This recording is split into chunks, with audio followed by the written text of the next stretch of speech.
हेल' लोगोफोर, गोबाव समनि उनाव दिनै खनसे भिडिअ फैफिनदों। लाइभ नङा, दिनै गोबाव समनि उनाव भिडिअ खनसे फैफिननायनि जाहोना जाहैबाय आं दाखालि समावहाय आंनि मबाइला एसे प्रब्लेम जानायनि थाखाय ओरै डिपार्टमेन्टनियावहाय दोनथ'नाय जादोंमोन आङो। बेनि थाखाय गुबुन भिडिअ लाबोनो हानाय जायाखै। आरो दाखालि थांनाय 25 सेप्तेम्बर सुबुंगौमा बावहायबो एटेन्ड जादों जानाया, थेवबो आं भिडिअ मोनसेबो खालामनो हानाय जायाखै।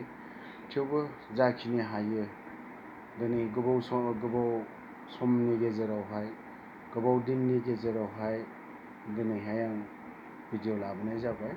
थेवबो दिनै आं बारा खोथा बुंनाय नङा, गुबुनखौ दिनै जेबो खोथा होननाय नंला आङो। बिदिनो बारा गोलावबो भिडिअ लानाय नङा।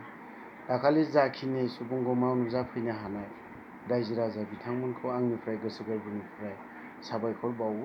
जाहाथे बेबो जोंनि रायजो राजानि अननायावहाय, रायजो राजानि नाजानायावहाय गासैबो मोजाङै मोजां जाफुंनानै थाङो।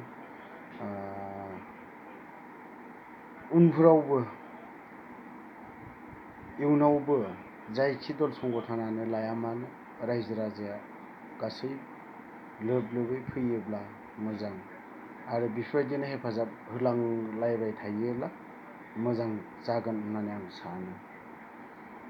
लोगोफोर,